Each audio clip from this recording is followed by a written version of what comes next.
నమస్తే welcome to hot popcorn debate.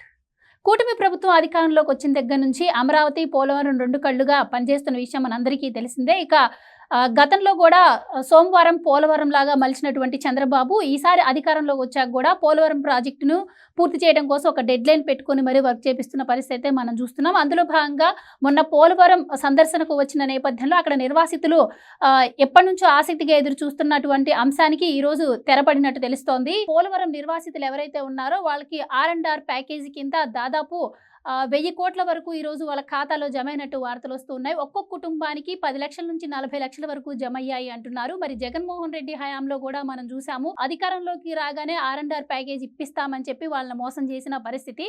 ఇప్పటికి కూడా మరి జగన్మోహన్ రెడ్డి పోలవరాన్ని ATM లాగా చంద్రబాబు చూస్తున్నారు అంటున్నారు. మరి ఈ రోజు నిర్వాసితులకు అందిన పరిహారంపై మరి వైసీపీ ఎలా స్పందిస్తుంది? మరి నిర్వాసితులైతే హర్షాతిరేకాలు వ్యక్తం చేస్తున్న పరిస్థితులు మనం చూస్తున్నాము. మరి కూటమి ప్రభుత్వం అధికారంలోకి వచ్చిన 6 నెలల్లోనే ఇది ఎలా సాధ్యమైంది? అలాగే చంద్రబాబు నాయుడు 2014 నుంచి 19కి పోలవరాన్ని ఎంత మేర పూర్తి చేశారు? అలాగే మరి ఇప్పుడు పోలవరంపై చంద్రబాబు గారు చూపిస్తున్నటువంటి శ్రద్ధ గురించి, మరి ఇది ఎప్పుడు పూర్తి అవబోతుంది అన్న విషయాలన్నీ కూడా ఈ రోజు డిబేట్లో చర్చిద్దాం. మనతో పాటు డిబేట్లో పార్టిసిపేట్ చేసేందుకు స్టూడియోలో ఉన్నారు సీనియర్ పొలిటికల్ అనలిస్ట్ అంకంరావు గారు. నమస్కారం సార్. అంకంరావు గారు, ముందుగా మీరు చెప్పండి. చంద్రబాబు గారు మళ్ళీ అధికారంలోకి వచ్చాక ఇంతకుముందు నేను చెప్పినట్టు పోలవరంపై ప్రత్యేక శ్రద్ధ చూపిస్తున్నారు. డయాఫ్రమ్ వాల్ పూర్తిగా డ్యామేజ్ అయితే విదేశీ నిపుణులను తీసుకొచ్చి మరీ ఎగ్జామ్ చేపించి మళ్ళీ కొత్త డయాఫ్రమ్ వాల్ కోసం కావచ్చు, కేంద్రం నుంచి నిధులు తెచ్చుకోవడం కావచ్చు, ఇవన్నీ కూడా మనం చూస్తూ ఉన్నాం. ఈసారి కూడా ఆయన మళ్ళీ సోమవారం కేటాయిద్దాం పోలవరానికి అని చెప్పి మొన్న సందర్శనకు వచ్చిన నేపథ్యంలో అక్కడ నిర్వాసితులందరూ వెయిట్ చేశారు. మీకు తప్పకుండా నేను పరిహారం ఇప్పిస్తాను అని చెప్పిన విధంగానే ఈరోజు దాదాపు 1000 కోట్ల వరకు వాళ్ళకి పరిహారం అందింది అంటున్నారు. సో ఇది వాళ్ళు ఎప్పటి నుంచో ఎదురు చూస్తున్న కళ సంక్రాంతికి నెరవేరింది. సో ఎలా చూడొచ్చు అంటారు? ముందుగా ముఖ్యమంత్రి గారికి ధన్యవాదాలు, కూటమి ప్రభుత్వానికి అలాగే కేంద్ర ప్రభుత్వానికి కూడా. ఎందుకంటే రివర్స్ టెండరింగ్ ద్వారా పోలవరాన్ని నాశనం చేయాలని ప్రయత్నం చేస్తే ఈ ప్రభుత్వం వచ్చిన తర్వాత కేంద్రం కూడా దాన్ని త్వరితగతిన పూర్తి చేయడానికి కోసం అనుమతులు ఇస్తూ డబ్బులు కూడా విడుదల చేయడం కూడా జరిగింది, 2300 కోట్ల రూపాయలు. అంటే ఇక్కడ గమనించుకోవాల్సిన అంశం ఏంటంటే ఆంధ్రప్రదేశ్ అంటే ఏపీ అంటే ఏ అంటే అమరావతి, పి అంటే పోలవరం. ఈ రెండు గురించి ఎందుకు అని చెప్పి చాలామంది అడుగుతూ ఉంటారు. దానికి చక్కని ఉదాహరణ ఏంటంటే అమరావతి గనక నిర్మాణాలు పూర్తయిపోతే అమరావతి కొన్ని లక్షల కోట్ల రూపాయలు ఆంధ్ర రాష్ట్రానికి ఆదాయ వనరులు సమకూర్చే అంటే కల్పతరువు, అది కామధేనువు కల్పతరుపు రెండూ కూడా అమరావతి అంటే ఆ రాజధాని ప్రాంతం పూర్తయిపోతే అంత ఆదాయం వస్తుంది. కొన్ని లక్షల మందికి జీవనోపాధి దొరుకుతూ ఉంటుంది. ఎన్నో పరిశ్రమలు, కేంద్ర రంగ సంస్థ రంగానికి సంబంధించింది 125 పరిశ్రమ అంటే వాళ్ళ శాఖలు అక్కడ రావాలన్నమాట. వివిధ శాఖలకు సంబంధించినటువంటి కార్యాలయాలు అమరావతిలో వాళ్ళు ఉండి పనిచేస్తూ ఉంటారు. మరి ఇవన్నీ కూడా వచ్చిన తర్వాత ఉద్యోగాలు దొరుకుతాయి. అలాగే నవనగరాలు పూర్తయిపోతే ప్రపంచంలోనే హెరిటేజ్ నగరాల్లో పూర్తి కాకుండానే ప్రణాళికను చూసే దీన్ని హెరిటేజ్ నగరంగా గుర్తించడం కూడా జరిగింది. అవన్నీ పూర్తయితే గమనించుకోవాల్సిన అంశం ఏంటంటే పర్యావరణానికి ఇబ్బంది లేకుండా కాలుష్యరహిత నగరంగా తీర్చిదిద్దాలనే ప్రణాళికతోటి అమరావతిని ఆయన మొదలుపెట్టడం కూడా జరిగింది. నవనిర్మాణాలు ఆ విధంగానే ముందుకెళ్తా ఉన్నారు ఆయన. అది పూర్తయితే మాత్రం భారతదేశంలోనే అత్యున్నతమైనటువంటి రాజధాని ప్రాంతం ఏదైనా ఉంది అంటే అమరావతిగానే పోలుస్తారు. ఇక రెండోది పోలవరం అనేది జీవనాడి ఆంధ్ర రాష్ట్రానికి. దానివల్ల తాగునీరుకి ఇబ్బంది లేకుండా యావత్ రాష్ట్రానికి కూడా అందించే విధంగా ఆయన ప్రణాళిక రచించడం కూడా జరిగింది. దక్షిణ భారతదేశానికి కూడా దానివల్ల చాలా ప్రయోజనాలు చేకూరుతాయి అన్నమాట. ఇప్పుడు ఇట్లా చూసుకుంటూ ఉంటే పోలవరానికి సంబంధించి రివర్స్ టెండరింగ్ ద్వారా చాలా ఇబ్బందులు పెట్టాడు అతను. ఈరోజు 2014 నుంచి 2019 వరకు కూడా తెలుగుదేశం ప్రభుత్వం చంద్రబాబు నాయుడు గారి ఆధ్వర్యంలో 72% పనులు పూర్తి చేయడం కూడా జరిగింది.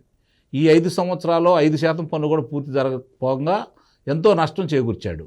అక్కడ గనక మనకి విద్యుత్తు అంటే ఈ తొలి దశ పూర్తి అయిపోతే విద్యుత్ ఉత్పాదన కూడా జరుగుతూ ఉంటుంది. దీనివల్ల రాష్ట్రానికి సంబంధించినంత వరకు నాకు తెలిసి ఈ 3 సంవత్సరాల్లో 2021 కనుక పూర్తయి ఉంటే ఈపాటికి 1,50,000 కోట్ల రూపాయలు అంటే ప్రతి సంవత్సరం తక్కువగా 50,000 కోట్ల రూపాయల ఆదాయం వచ్చి ఉండేది. 40 పైసల నుంచి స్టార్టింగ్ 40 పైసల నుంచి ₹1 అందేది. తర్వాత మధు అన్నట్టు 15 పైసలకే వచ్చేది. దానివల్ల ఎన్ని లక్షల కోట్ల రూపాయలు మిగులుతాయి ఆలోచించండి. అలాగే నీరుకు సంబంధించి ఒక పట్టిసీమ ద్వారా జీవితాన్ని మధు ఎంత దూరం కూడా వద్దు, పట్టిసీమ కృష్ణా గుంటూరు పరివాహక అంటే కృష్ణా పరివాహక ప్రాంతం కృష్ణా గుంటూరు జిల్లాలకు సంబంధించిందే. నాకు తెలిసిన లెక్కల ప్రకారం ఇప్పటి వరకు రైతులకి రమారమి 2014 నుంచి 2019 వరకు పట్టిసీమ పూర్తి అయిపోయిన తర్వాత అందిన నీళ్లు ప్రకారం చూసుకుంటా ఉంటే 22,000 కోట్ల రూపాయలు అదనంగా ఈ ప్రాంతం వాళ్ళకే లాభం చేకూరింది. మరి మిగిలిన వాళ్ళకి లెక్కేసుకోండి. రాష్ట్ర వ్యాప్తంగా కనుక మొత్తం ఆ నీరు అందితే, నిన్న ఆయన జలహారతి ద్వారా చూపించారు కదా, ఇవన్నీ కూడా మనకి ఆయన కళ. అమరావతి పోలవరం అనేది ఆయన కళ. ఇప్పుడు దీనికి సంబంధించినంత వరకు కూడా ఇది ఒడిచిపెట్టుకోవడమే కాకుండా నీరు విద్యుత్తువే కాకుండా ఈ నీటి ద్వారా ఆయన ఎత్తి బనకచెర్ల రిజర్వాయర్ కోసం తెలుగు తల్లికి జలహారతి ఇచ్చారు కదా. ఇప్పుడు ఇవన్నీ లేకుండానే, ఇవన్నీ పూర్తి కాకుండానే పట్టిసీమ ద్వారా నీరిచ్చినందువల్ల, శ్రీశైలంలో నీళ్లు కిందకి రాకుండా కొన్ని అట్టిపెట్టినందువల్ల రాయలసీమకి నీరందిచ్చేసి, ఏదైతే ఇప్పుడున్నాడో జగన్మోహన్ రెడ్డి సొంత నియోజకవర్గం పులివెందలకు కూడా నీళ్ళు అందించేసి అక్కడ అద్భుతమైన అరటి పంట పండించే విధంగా రైతులకు నీళ్ళు అందించడం కూడా జరిగింది చంద్రబాబు నాయుడు గారు. ఈ నీరు వల్లే మనకి అనంతపురం జిల్లాలో కియా పరిశ్రమ రావడం కూడా జరిగింది. అంటే పరిశ్రమలకు ఉపయోగం, రైతులకు ఉపయోగం. వీటన్నిటికంటే కూడా ముందు సారవంతమైనటువంటి విస్తారంగా అగ్రికల్చర్ హబ్గా మారేటువంటి అవకాశం రాయలసీమ ప్రాంతానికి ఉంది. హార్టికల్చర్ హబ్గా మారే అవకాశం రాయలసీమ ప్రాంతానికి ఉంది. మరి ఇన్ని అవకాశాలు ఈ పట్టిసీమ ద్వారానే సాధిస్తే రేపు పోలవరం పూర్తయితే ఆంధ్ర రాష్ట్ర పరిస్థితి ఎలా ఉంటుందో ఒకసారి ఊహించుకోండి. ముందుగానే ఇప్పటికీ జూన్లో మొదలు పెడితే జూలై నాటికి నీళ్ళు అందిస్తున్నారు. ఏది చంద్రబాబు నాయుడు గారు అప్పుడు ఆగస్టులో నార్మల్ వేసుకొని నీరు అందుబాటులోకి వచ్చినందువల్ల నాట్లు వేసుకోవడానికి అవకాశం ఉండేది. ఇప్పుడు వీళ్ళు సెప్టెంబర్లో నీళ్ళు అందిస్తున్నారు, ఆగస్టులో నీళ్ళు అందించినందువల్ల 2 నెలలు ఆలస్యం అవుతున్నందువల్ల వరదలకి అలాగే వర్షాలకి పంట చేతికి రాకుండా పోతూ ఉంది. ఇదే కనుక 2 నెలలు ముందు కనుక వచ్చినట్టయితే నిస్సందేహంగా పంట కూడా చేతికి వస్తుంది. ఇన్ని ఉపయోగాలు ఉన్నాయి దీనివల్ల. మరి అదే కనుక రేపు పొద్దున ఇవన్నీ పూర్తి అయిపోతే ఈ జలహారతిలో ఆయన చెప్పినందువల్ల విద్యుత్ సంబంధించి చెప్పాడు కదా, విద్యుత్ సంబంధించి అవన్నీ స్పష్టంగానే ఉన్నాయి మనకి. దాని గురించి తర్వాత మాట్లాడుకుందాం. ఇప్పుడు దీనికి సంబంధించినంత వరకు ఆంధ్ర రాష్ట్రానికి అమరావతి పోలవరం యొక్క ప్రాధాన్యత ఎంత అవసరమో ఈరోజు ప్రజలందరికీ తెలుసు. ఇప్పుడు జరుగుతున్న దానికి ప్రజలు కూడా సహకరించడానికి సిద్ధంగా ఉన్నారు. వీటన్నిటికంటే కూడా 2017 సెప్టెంబర్ నెలలో అక్టోబర్ నెలలో ఆ రోజు 800 కోట్ల రూపాయలు నిర్వాసితులకు వేశారు చంద్రబాబు నాయుడు గారు. గమనించుకోవాల్సిన అంశం. మళ్ళీ తిరిగి ఆయన మళ్ళీ అధికారంలోకి వచ్చిన తర్వాత ఇప్పుడు 815 కోట్ల రూపాయలు విడుదల చేయడం కూడా జరిగింది. గతంలో అతను ఎవరైతే జగన్మోహన్ రెడ్డి ఉన్నాడో ఇష్టం వచ్చినట్టు మాట్లాడాడు. కేంద్రం మనకు సహాయం చేయాలా, మన డబ్బులతో ఎందుకు పూర్తి చేయకూడదు, నేను ఎకరాకి 19 లక్షలు ఇస్తాను, తర్వాత 10 లక్షలు ఇస్తాను, తర్వాత 5 లక్షలు ఇస్తాను, చివరికి 10 రూపాయలు కూడా ఇవ్వాల, కేంద్రం డబ్బులు రకరకాలుగా మాట్లాడాడు. కాబట్టి ఇవన్నీ కూడా ప్రజలు గమనిస్తూనే ఉన్నారు. ప్రజల సహకారంతో ఇది ముందుకు తీసుకెళ్తే కనుక చంద్రబాబు నాయుడు గారు చిరస్థాయిగా ఆయన ఆంధ్ర రాష్ట్రానికి చేసిన మేలు జన్మజన్మలకి ప్రజలు మర్చిపోరని అయితే నేను భావిస్తున్నాను. సార్, ఇప్పుడు పోలవరం పనులు శరవేగంగా జరుగుతున్నాయో దీనివల్ల కూడా తెలంగాణకు నష్టం వాటిల్తుంది అని చెప్పి అధికారులు సీఎం దృష్టికి తీసుకెళ్లారని చెప్పి వార్తలు వస్తున్నాయి. అంటే మొన్న మనం చూసాం కదా, గోదావరి జలాలను రాయలసీమకు తరలించేందుకు బాబు గారు బనకచెర్ల ప్రాజెక్టు అని చెప్పడం జరిగింది. అయితే తెలంగాణ అధికారులు దీనిపైన అభ్యంతరం వ్యక్తం చేస్తున్నారు. ఈ ప్రాజెక్టుకు అనుమతి లేదని చెప్పి సీఎంకి చెప్పారంట. సో దీంతో హైదరాబాద్ ఐఐటి బృందాన్ని 4 రోజుల్లో నివేదిక ఇవ్వాలని కోరినట్టు వార్తలు వస్తున్నాయి. సో ఎలా చూడొచ్చు అంటారు దీన్ని? అసలు నాకు ఇప్పటికీ అర్థం కాని విషయం ఏంటంటే, వాళ్ళ దగ్గర నుంచి వాళ్ళు ఒడిసి పట్టుకొని నీళ్ళు కిందకు వస్తున్నాయి. అసలు వాళ్ళకి హక్కేది దాని మీద? దాని గురించి అసలు ఎవరు మాట్లాడలేదు? ఏ రాజకీయ నాయకులైనా వాళ్ళు అభ్యంతరం పెట్టడం ఏంటి? అసలు వాళ్ళకి ఏంటి సంబంధం? అంటే భద్రాచలం ముంపుకు గురైందని చెప్పి వాళ్ళు ఇటు అవుతుంది కదా. ఈ ప్రాజెక్టు పూర్తి అయిపోతే దానికి నిర్వాసితులకి డబ్బులు ఇస్తున్నారు, వాళ్ళకి నివాసాలు ఏర్పాటు చేస్తున్నారు, కొంతమందికి భూమి ఇస్తున్నారు, ఇవన్నీ జరుగుతూనే ఉన్నాయి కదా. ఆ మండలాలు కలిపింది వీళ్ళు ఆంధ్రాలో కలుపుకున్నారు కదా. ఇంకా వాళ్ళకేంటి దాని గురించి మాట్లాడటానికి? అంటే నేను అనేది ఏంటంటే, నీరు కిందకి వాళ్ళు ఒడిసిపట్టుకోలేరు, అది సముద్ర పాలవుతుంది. ఆ నీరుని తీసుకెళ్ళి నీళ్ళు అందని ప్రాంతానికి అందజేస్తానంటే వాళ్ళకి వచ్చే నష్టం ఏంటి చెప్పానండి ఒక్కళ్ళని? ఇది ఇంజనీర్లు చెబుతారా, లేకపోతే రాజకీయ నాయకులు చెబుతారా? ఎవరో చెప్పానండి వచ్చి దాని మీద చర్చకు తీసుకురండి. ఇదే ఇప్పుడు పోయినసారి రాజశేఖర రెడ్డి గారు చేసిన పనికే ఇప్పటికి మనం కోరుకోలేకపోతున్నాం కృష్ణానదికి సంబంధించిన దాంట్లో. ఈరోజు కూడా దాని మీద వాదోపవాదాలు జరుగుతూనే ఉన్నాయి. మళ్ళీ ఇప్పుడు అసలు కింద ఏ ప్రాజెక్టులు కట్టుకుంటే వీళ్ళకి వచ్చే నష్టం ఏంటి? నీళ్లు నిలవబెట్టుకొని ప్రజలకు అందించే దాంట్లో వీళ్ళకి వచ్చినటువంటి నష్టం ఏంటి? దానివల్ల వాళ్ళకు కూడా ఉపయోగం జరుగుతుంది కదా. రాజకీయ లబ్ధి కోసం, వైరం పెంచడం కోసం మనకేదో అన్యాయం జరుగుతుందని చెప్పి ప్రజలను రెచ్చగొట్టడానికి తప్పి మాట్లాడుతున్నారు తప్ప వాస్తవ పరిస్థితులు వాళ్ళకి తెలియదు. నిస్సందేహంగా చెబుతున్నాను, వాస్తవ పరిస్థితులు ఇప్పుడు కూడా వాళ్ళకి తెలియదు.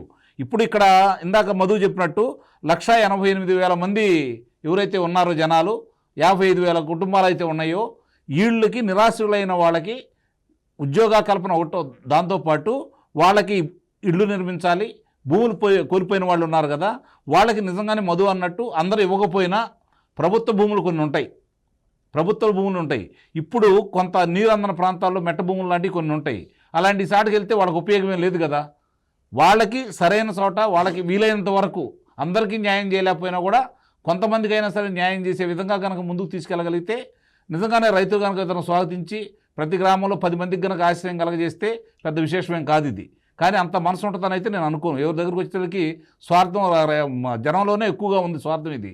ఇప్పుడు అమరావతి రైతుల గురించి అంత ఉద్యమం చేస్తే ఎంతమంది స్పందించారు, వాళ్ళకి మద్దతు తెలిపారే తప్ప అండగా మాట్లాడటానికి కూడా ముందుకు రాలేని వాళ్ళు భయపడిపోయారు కదా. అట్లానే ఇక్కడ కూడా కొన్ని విషయాలు జరుగుతూ ఉంటాయి. అందరూ దాన్ని సహకరిస్తారని అయితే నేను అనుకోను. కానీ ప్రభుత్వం చేయాల్సిన పని దాన్ని చేస్తూ ఉంటే నిస్సందేహంగా మధు అన్నది మాత్రం నేను దానికి గట్టిగా మద్దతు తెలుపుతున్నాను. ఎట్టి పరిస్థితుల్లో వాళ్ళకి అవకాశాలు కలగజేస్తే వాళ్ళలో నైపుణ్యాన్ని చూడండి. అంటే ఊరికే చదువు సంధ్య లేని వాళ్ళకి ఇవ్వని కాదు, వాళ్ళలో ఉన్న నైపుణ్యానికి సంబంధించి ప్రతిభ ఏదైనా ఉన్న వాళ్ళకి ఇంకా ప్రతిభ మెరుగుపరిగే విధంగా వాళ్ళ శిక్షణ ఇచ్చేసి మంచి మంచి అవకాశాలు కలగజేస్తే జీవితాంతం వాళ్ళు, అంటే అక్కడే అడవి ప్రాంతంలోనే కాకుండా ప్రజల మధ్యకు వచ్చేస్తే మనకి ఇబ్బందులు కూడా లేకుండా ఉంటాయి. ఇది కూడా గమనించుకోవాల్సిన అంశం. ఇప్పుడు ఇందాక మీరు రేవంత్ గారు అన్నారని చెప్పి చెబుతున్నారు కదా, ఈ ప్రభుత్వం తెలంగాణ ప్రభుత్వం దాని గురించి మాట్లాడిందని చెబుతున్నారు కదా. నిస్సందేహంగా వాళ్ళు అభ్యంతరాలు చెబుతారు. దేనికి ఏ ప్రభుత్వాలు మొదలు పెట్టినా కింద ఉన్న ప్రభుత్వాలు పైన ఉన్న ప్రభుత్వాలు దాని అభ్యంతరం చెప్పకుండా ఇంతవరకు ఎక్కడ ఏమీ జరగల. కానీ ఫలాలు వచ్చిన తర్వాతే కదా అందరికీ మేలు జరిగేది. ఇప్పుడు ఇన్ని జలాశయాలు వచ్చినాయి, బహుళార్థక జలాశయాలు ఎన్నో వెలిసినాయి భారతదేశంలో. వెలిసిన ప్రతి జలాశయాల దగ్గర నిర్వాసితులు మునిగిపోయారు, కొన్ని గ్రామాలే లేకుండా పోయినాయి. దానివల్ల మేలు వరకు జరిగింది. కొన్ని గ్రామాలు అన్యాయం జరిగితే కొన్ని వేల గ్రామాలకి మేలు జరుగుతుంది కదా, కొన్ని లక్షల గ్రామాలు బాగుపడుతున్నాయి కదా. కాబట్టి మధు అన్నదాన్ని ఇక్కడ చాలా సున్నితంగా ఆలోచించాలి. ఇది వేరే విషయం కూడా కాదు.